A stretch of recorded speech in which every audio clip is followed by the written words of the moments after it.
Hi, I'm Mark Jeffrey, the BI manager here at Griffith. So today we're going to have a quick look at how to navigate your way around Tableau Server and find some information that might be useful for you. You will need your computer, you will need access to the VPN, and you'll need access to Tableau Server. Please note, Star Wars toys are optional. So, let's go.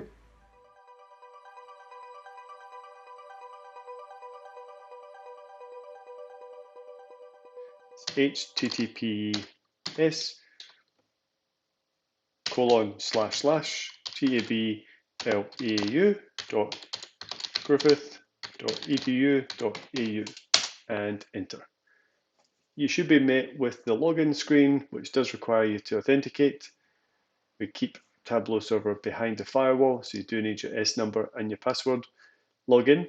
If you're currently using multi-factor authentication, you'll have to wait for the request to come through. It only takes a second to authenticate. We do like the multi-factor and keeping our information very secure. So I'm just authenticating using my phone. Wait for a second, and you can see we're going inside Tableau Server. And the site you're looking for is the production site. This is where you'll find all of the information that's very useful for you. If it's your first time here and you think you might want to come back for multiple visits, by all means go and bookmark the page. The Explore setting is probably one of the better ones to use. So again, please click on that bookmark, call it whatever you like, and that way, anytime you open a new tab, you'll have your bookmarked items ready for you to go and explore. So I'll close that down. Back to Tableau Server. You'll see I have a lot of folders. Yours might look a little different. That's okay. We just have different levels of access depending on what we do at the university. So for right now, we're really just going to focus on this folder here called Student. So click on here and you'll see there are a lot of projects or dashboards that are available to you. And we're going to cover some of them just now.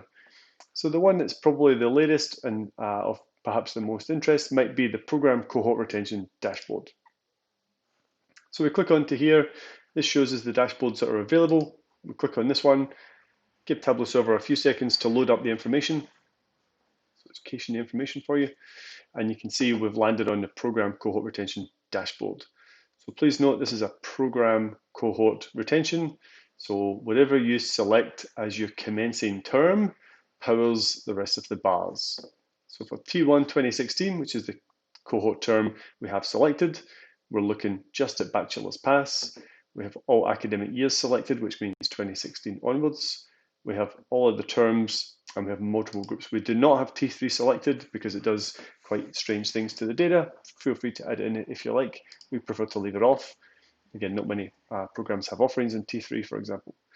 So here we've got 9684, plus we have a very small number of people who commence and complete in the same term, given as a total of 9734 who commenced, and some did finish in this trimester.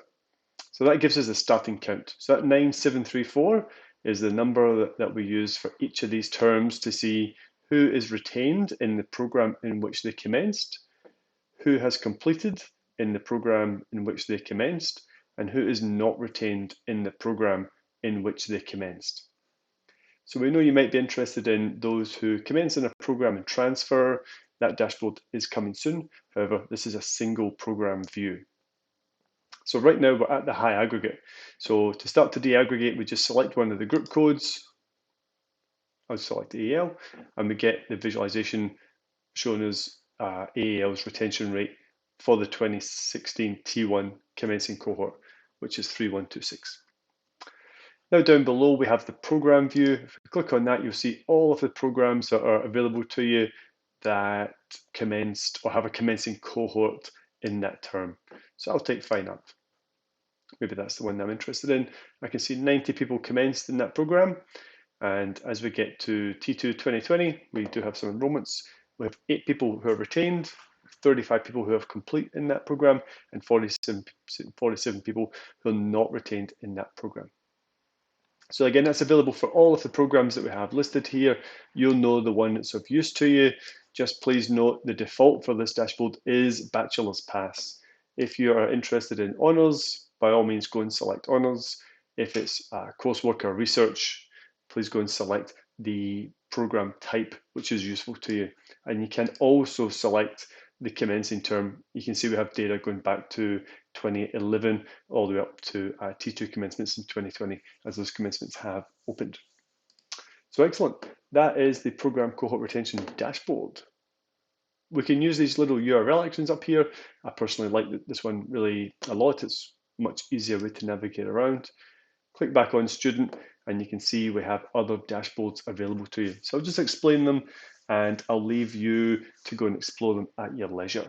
So we have course enrollments on load that looks at the enrollments that happen in a particular course. We have the graduate outcome survey dashboard with some updated data. You can see it's been updated on the 22nd of June. We have program load and enrollments, looking at load and enrollments in a particular program.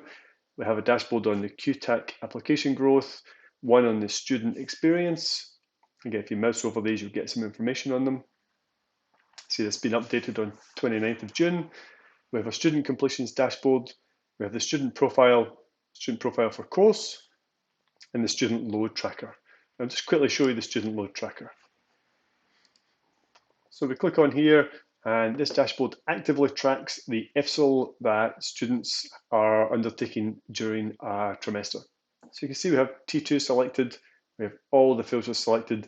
You can select this down until the level of grain which fits for you.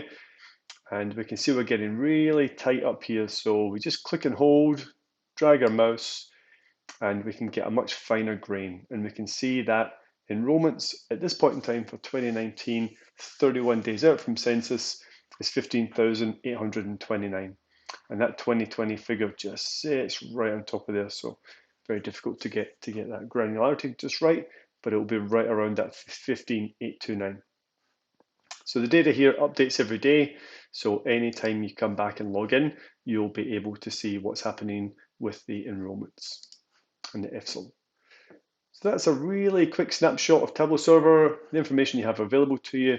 If you have more specific questions or there are dashboards you'd really like to see, which we've not made available to you here, by all means, feel free to get in touch. We would more than be happy to hear from you with specific requests that you may have. Thank you.